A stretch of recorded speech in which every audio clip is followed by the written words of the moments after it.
Sugar Sean going to be fighting Petr Yan. One of these guys is going to get made to look like a fool. This is not going to be back and forth, but I don't know who it's going to be. One guy is going to kick the other's ass. That's just the way it works. When Petr Yan was here, Yan was here. Peter, we just got done talking about him. Is he just a straight fucking killer? Peter's one of my favorite guys, period, bro. To watch fight since his first fight in the UFC. We were just talking about him. Man, he is love this guy, killer. Bro. A computer. Yeah. Cold-blooded computer. We say no to most fights that make us travel across the world, but it's the #1 guy on the planet, so it's like, this is a perfect opportunity. Let's do it. I mean, the matchup, the size difference, the matchup. I know how good of a striker is. Sean knows how good of a striker is. We train with super elite people. We train with very good strikers too, and all the people that he spars that are that size, he makes them look stupid. And the size difference and the speed difference and the accuracy of Sean and how good he is at punching at range, the closer we get, I feel like Sean could make Peter look stupid. Sugar Sean is special. He is. I think he's special. He's special with his intelligence. He's special with his ability to land things. You know, when I first met him, I was talking to him, I was like, you don't have a background in traditional martial arts? Because you see him throw kicks, you would assume, oh, this kid was like a karate champion or something. Nope.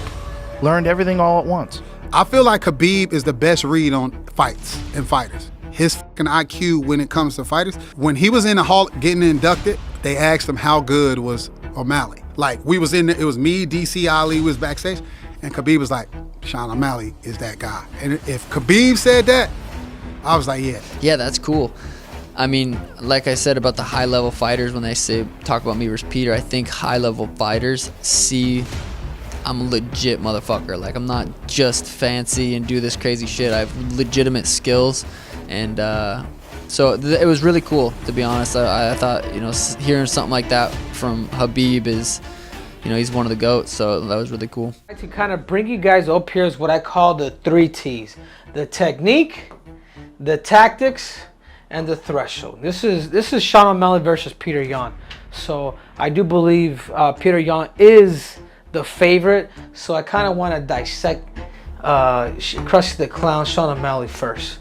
So I think his techniques, what he needs to really brush up on, even though we're literally a couple weeks away, is his techniques. #1 is his position. I might not even right after this guy, because I'm getting a bunch of shit from you guys. So #1 is his position. I think he really needs to dissect that. You know what I mean? Because if he leaves his leg out there that far, Peter's gonna chew that thing out.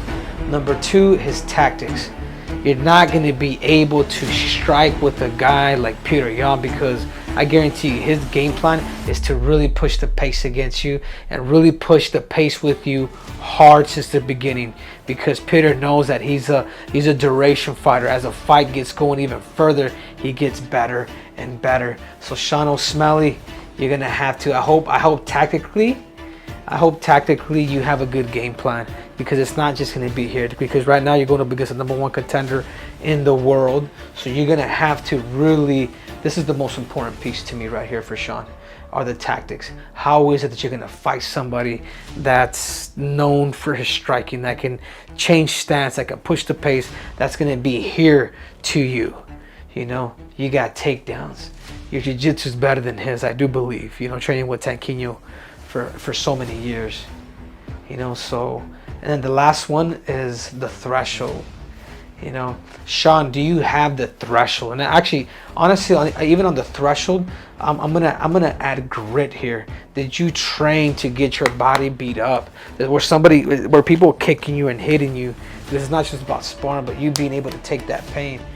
Are you in good shape to go with a guy like that? Is your body gonna withstand certain things that Petr Yan's gonna bring to the table for you?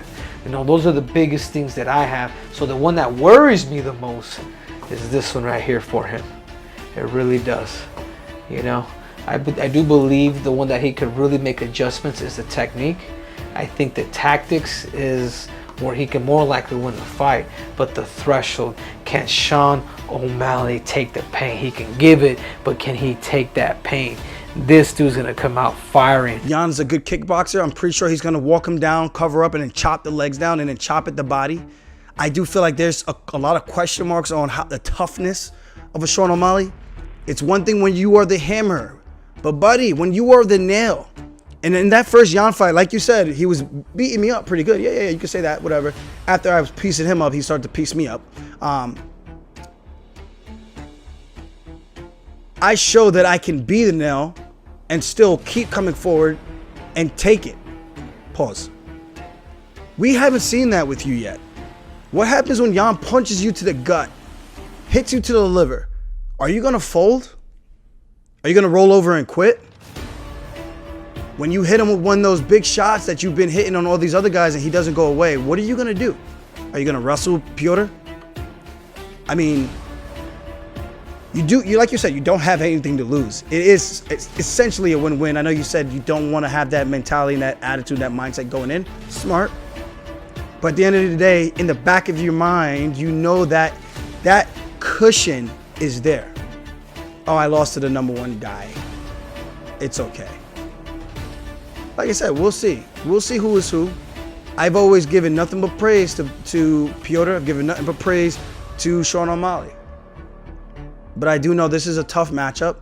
And if you couldn't do what you were doing to everybody else to Pedro, and you were having some trouble and a couple of fouls in that fight, you're getting your legs shipped away. You did start to land a bit more in the second round. Okay, people can say that. That is factual. You started to land a lot more with the hands. But Pedro wasn't going anywhere. He was still pressing and coming forward. As he pressed you forward, you started going backwards and you poked him in the eye. Say whatever you want as an excuse. Oh, I've seen other people do this. Not everyone gets poked the same way. Not everyone gets scratched in the corner when they get poked in the eye.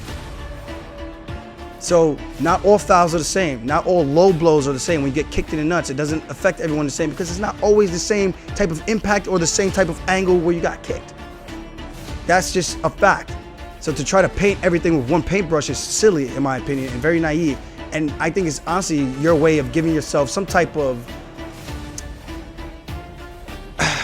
win in your book, to like putting a feather in your cap to make yourself feel better about the fight. You should have had a rematch with Pedro. You should have. But to your accomplishments, to your whatever you want to call it, respect to you for being able to parlay that into a bigger fight. Good for you. I do applaud you for that. And good harmonica skills. That was actually cute. Cute. Coming out with the harmonica, the security guy in the back. Cute stuff. Love the gimmicks. Gives people things to talk about. But at the end of the day, it's one thing when you could be a showman against guys that are tailor-made for you to be a showman with. But when you get a little bit of resistance, who are you then? So Sean O'Malley, show us who you are